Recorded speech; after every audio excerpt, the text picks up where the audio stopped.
আজি আমি উপস্থিত আছোঁ আমাৰ ধুবুৰী কোৰ্টত। তাতে আমি আমাৰ মাননীয় এডভকেট শ্ৰীযুত আব্দুছ ছামাদ ডাঙৰীয়াক আমি লগ কৰিব আহিছোঁ।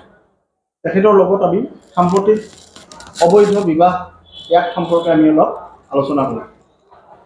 ছাৰ, পোনপ্ৰথমতে আপোনাক এনি ফ'ৰ্থ পিলাৰলৈ আপোনাক স্বাগতম জনাইছোঁ। ছাৰ, আমাৰ প্ৰথম প্ৰশ্নটো হৈছে আপোনালৈ যে সাম্প্ৰতিক যিটো সমস্যা চলি আছে, যিটো আমাৰ অবৈধ বিবাহ বুলি মাননীয় মুখ্যমন্ত্ৰী বা আমাৰ অসম চৰকাৰে যিটো কৈছে, তাৰে ওপৰত যিটো এৰেষ্ট কৰাৰ যিটো প্ৰথা চলিছে, সেইটোৰ ওপৰত ছাৰ অকণমান আইনী কি প্ৰক্ৰিয়া আছে সেইটো অকণমান আমাক ক'ব।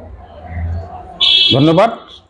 মই অসমবাসী ৰাইজক ধন্যবাদ জনাই ধুবুৰী অধিবক্তা সন্থাৰ সাধাৰণ সম্পাদক হিচাপে মই যিটো আইনী প্ৰক্ৰিয়া বৰ্তমান চলি আছে আমাৰ Assam government child marriage prohibition এক্টৰ ওপৰত, সেই বিষয়ে মই ক'বলৈ অনুৰোধ জনাইছে। সেই বিষয়ে মই দুই এষাৰ ক'ম। কাৰণ ইতিমধ্যে আমাৰ অসমত হুলস্থুলীয়া এটা পৰিৱেশ সৃষ্টি হৈছে। বিভিন্ন থানাত আমাৰ 15 জন, 20 জন, 25 জন, 50 জন, 100 জন এনেকৈ আমাৰ শাসকীয় দলৰ তথা প্ৰত্যেক থানাৰ পৰা পুলিচসকলে যাই উঠাই লৈ আহিছে বাল্য বিবাহ সংক্ৰান্তে। হয়, বাল্য বিবাহ সংক্ৰান্তে যিটো আইন হৈছে আমি ৱেলকাম জনাইছোঁ, স্বাগতম জনাইছোঁ। কাৰণ এইটো অৰ্থত যে আইনখন যেতিয়া আমাৰ প্ৰযোজ্য হয় 2006 চনত আৰু আইনটো ইফেক্ট হয় 1/11/2007 চনৰ পৰা, তেতিয়াৰ পৰা আমাৰ চৰকাৰীভাৱে তথা কোনো NGOৰ পৰা বা কোনো ধৰণৰ সংগঠন, পুলিচ বাহিনী, কোনো ডিফেন্সৰ পৰা বা আমি সমাজুৱা সচেতন ব্যক্তিসকলে আমি গাঁৱে গাঁৱে যাই এই আইনখন সাধাৰণ মানুহক বুজাই দিয়া নাই। যাৰ ফলত আমাৰ হোজা গাঁৱলীয়া মানুহবিলাকে, যিবিলাক এলেকাত শিক্ষিতৰ অভাৱ, স্কুল নাই, LP স্কুল আৰু ME স্কুললৈকে সীমিত থাকে, সেইসকল এলেকাৰ ল'ৰা ছোৱালীবিলাক যেতিয়া অলপ পৈণত অৱস্থা মানে টেনিজাৰ আহি যায়, 13, 14, 15, 16 বছৰ আহি যায়, ল'ৰাবিলাকে 18, 19 বছৰ আহি যায়, তেতিয়া ইহঁতৰ ছেক্সুৱেলভাৱে এটা ইহঁতৰ আকৰ্ষণ আহি যায়। সেই হিচাপত সমাজত কিছুমান বিশৃংখলা হয়, যাৰ কাৰণে অশিক্ষিত গাৰ্জিয়ানসকলে এই ল'ৰা ছোৱালীসকলে যাতে সমাজৰ কুকৰ্মত লিপ্ত হ'ব নোৱাৰে, তাৰ কাৰণে মা দেউতাই দুয়োপক্ষ মিলি এই কিছুমান অপৰিণত যিটো আমাৰ চাইল্ড মেৰিজ প্ৰহিবিশ্যন এক্টত যিটো ছেকশ্যন আছে, ছেকশ্যন 9, 10, 11, ছাবছেকশ্যন 1, ছেকশ্যন 15, এইবিলাক ভায়োলেট কৰি তেখেতসকলক মানে বয়স 18 আৰু 21 ল'ৰাৰ আৰু ছোৱালীৰ 18 বয়স নোহোৱালৈকে বিয়া দিয়ে। যাৰ ফলত চৰকাৰে, আমাৰ হেমন্ত বিশ্ব শৰ্মা CM ছাৰে ইতিমধ্যে ঘোষণা কৰি পুলিচক এটা নিৰ্দেশ ক্ৰমে পুলিচসকলে এই মানুহবিলাক উঠাই লৈ আহি আছে। ল'ৰাৰ দেউতাক উঠাই লৈ আহিছে, ছোৱালীৰ দেউতাক আৰু ল'ৰাজনক, আৰু লগতে কোনে বিয়া পৰাইছে মুন্সি, মৌলানা, মুফতি, কাজী বা পুৰোহিত সেনেকুৱা বা ঠাকুৰ বা মন্দিৰৰ কোণে, সেইবিলাক মানুহক উঠাই লৈ আহি আছে। সমাজত এটা বিশৃংখল হৈছে।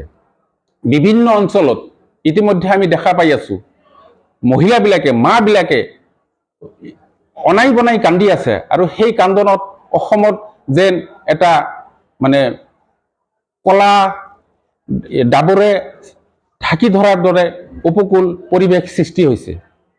মই এই আইনটোক বিপক্ষে কোৱা নাই, মই বিৰোধ কৰা নাই, আইনটোক সপক্ষত ৰাখি মই কথাটো কৈছোঁ। যিহেতু আইনটো আমাৰ বলবৎ হৈছে, সমাজক আমাক ৰিফৰ্ম কৰিব লাগে। কাৰণ অপৰিণত অৱস্থাত বিয়া হ'লে ল'ৰা ছোৱালীয়ে যিটো বাচ্চা, ছোৱালীজনীৰ বেছিভাগ মৃত্যু হয়, ছোৱালীজনীৰ পিছৰ বয়সখিনি তেখেতৰ অচল অৱস্থা হৈ যায়, শাৰীৰিক বিভিন্ন বেমাৰত দেখা দিয়ে, যাৰ কাৰণে এই আইনখন বাহাল থকাটো ভাল। কিন্তু ইতিমধ্যে যিবিলাক অশিক্ষিত তথা চহৰ অঞ্চলৰ বা বিভিন্ন দুখীয়া পৰিয়ালৰ মানুহবিলাকে ল'ৰা ছোৱালীক বিয়া দিছে, সেইবিলাকক উঠাই আনি আৰু এটা আমাৰ চৰকাৰে ইতিমধ্যে কেৱা সৃষ্টি কৰিছে।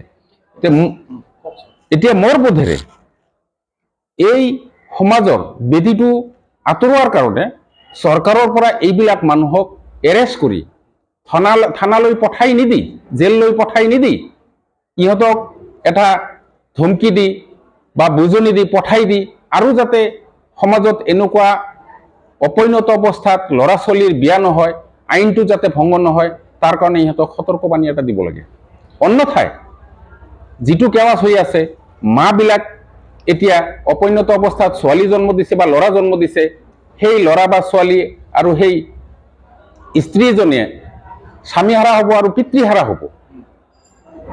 আকৌ চৰকাৰৰ পৰা এটা আশা দিছে যে আমি এটা এটা কিবা আঁচনিৰ ভিতৰত অৰুণোদয় আঁচনিৰ আণ্ডাৰত ইহঁতক এটা সহায় কৰিব সেই স্ত্ৰীজনীক আৰু ল'ৰা ছোৱালীক। কিন্তু সেইটো কথা নহয়।